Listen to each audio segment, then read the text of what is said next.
विद्यार्थी मित्रों, वंदे मातरम के मंगल उद्घोष के साथ में हम आज हिंदी भाषा के इस वीडियो की शुरुआत करेंगे।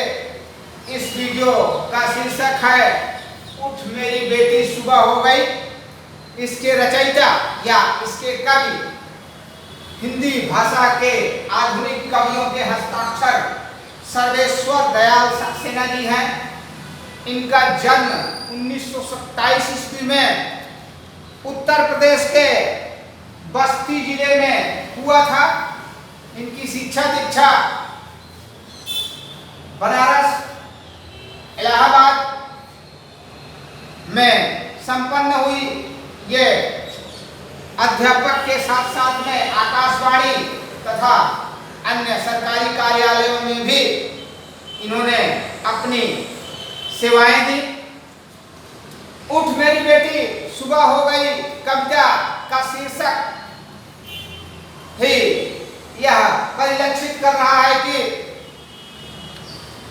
इस कविता में कवि ने सुबह होने के मनोहारी दृश्यों का कितना सजीव चित्रण किया है।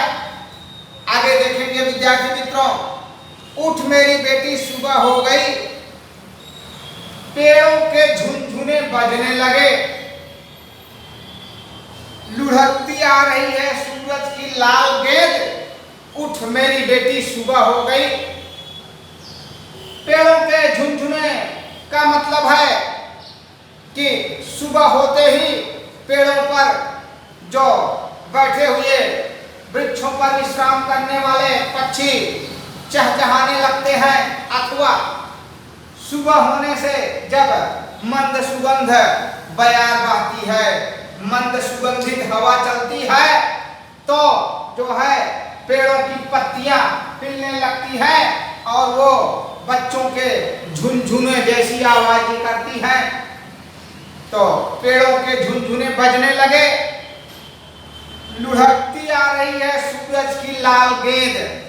सुबह में धीरे धीरे जब अंधेरा समाप्त हो जाता है तो भगवान सूर्यदेव अपनी लालिमा लिए हुए धीरे धीरे प्रकाशित होते हैं और जब ऊपर की ओर चढ़ते हैं तो ऐसा लगता है कि भगवान सूर्यदेव एक लाल बड़ी गेंद की तरह है जो लुढ़कते हुए ऊपर की ओर चढ़ते जा रहे हैं। तूने छोड़े थे जो गैस के गुब्बारे, तारे अब नहीं दिखाई देते, जाने कितने ऊपर चले गए। सुबह होने के साथ साथ में जैसे जैसे उजाला होने लगता है वैसे वैसे तारे विलुप्त होते जाते हैं, वो दिखाई नहीं देते। यद्यपि तारे हमेशा उदितमान रहते हैं किंतु सूर्य के प्रकाश में उन्हें स्पष्ट रूप से नहीं देखा जा सकता है। तो यहाँ पर कवि ने तारों को गैस के गुब्बारे कहा है। तो कवि कहता है कि मेरी बेटी, मेरी प्यारी नन्ही बेटी, तूने जो तारों रूपी गैस के गुब्बारे छोड़े थे वह अब लुप्त होते जा रहे हैं, अर्थात सूर्य का प्रकाश फैल जाने से वह दृष्टिगोचित नहीं हो रहे हैं। तूने जो नचाई थी फिरकी, चांद देख अब गिरा, अब गिरा, उठ मेरी बेटी सुबह हो गई। इस कविता में कवि ने चांद को फिरकी कहा है।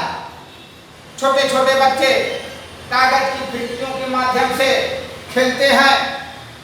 रात को छोटे छोटे बच्चे चांद को देख करके अत्यंत ही मोहित होते हैं और उनको फिरकी की संज्ञा देते हैं।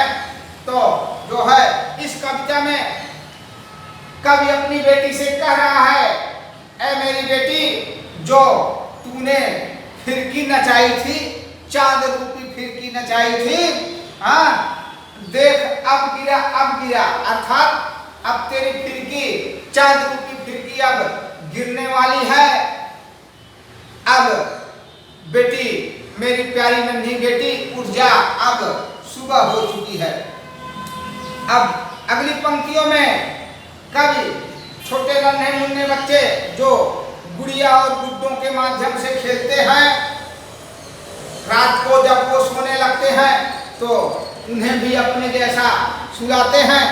तो इसका वर्णन किया गया है कि तूने थपकियां देकर जिन गुड्डे गुड़ियों को सुला दिया था, तीले मुंह रंगे आंख मलते बैठे हैं।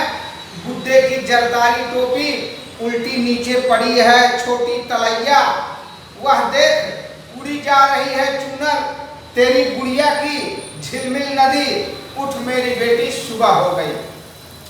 तो इन काव्य पंक्तियों में कवि अपनी बेटी को जगाते हुए कह रहा है, ऐ मेरी बेटी, तूने थपकियां दे करके सुला करके, जब बुड्ढे बुड्ढों को छोटे बच्चों को सुलाया जाता है तो लोरी के साथ में उन्हें थपकियां भी देते हैं ताकि वो सो जाएं।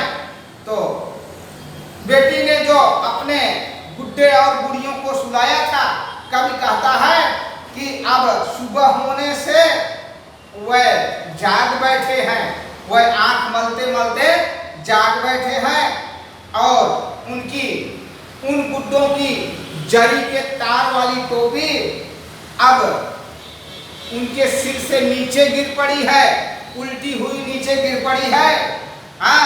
और कवि ने इस कविता में नदी के जल की तुलना जो है बेटी की चुनरी से की है। तो जो है वह देख उड़ी जा रही है चुनर, तेरी चुनरी उड़ी जा रही है, नदी का पानी झिलमिल कर रहा है, इसकी तुलना कवि ने चुनरी से की है। तो अब तेरी चुनरी उड़ी जा रही है, उठ मेरी बेटी सुबह हो गई।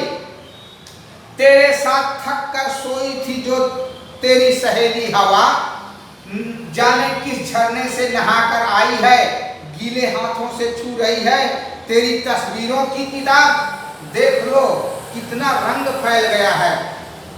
तो अब इसमें इन पंक्तियों में कवि ने हवा को अपनी बेटी की सहेली कहा है।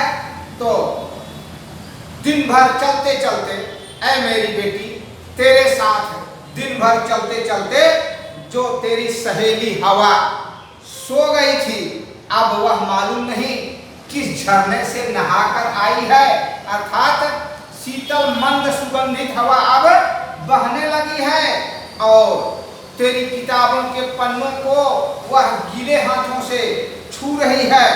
देखो तो मेरी बेटी, देखो तो कितना सुनहरा रंग फैल गया है। तो कवि इस कविता के माध्यम से सुबह के मनोहारी परिदृश्य का वर्णन कितने सुंदर ढंग से करता है। उठ देख, बंदर बिस्कुट का डिब्बा लिए छत की मुंडेर पर बैठा है, धूप आ गई, उठ मेरी बेटी सुबह हो गई। यहाँ पर कवि ने धूप को बंदर कहा है। तो जो है यहाँ पर छोटे छोटे बच्चे सुबह में उठते हैं तो बिस्कुट खाते हैं। अब इस कविता में कवि कहता है कि धूप रूपी बंदर जो है तेरा बिस्कुट का डिब्बा ले करके छत की मुंडेर पर बैठ गया है।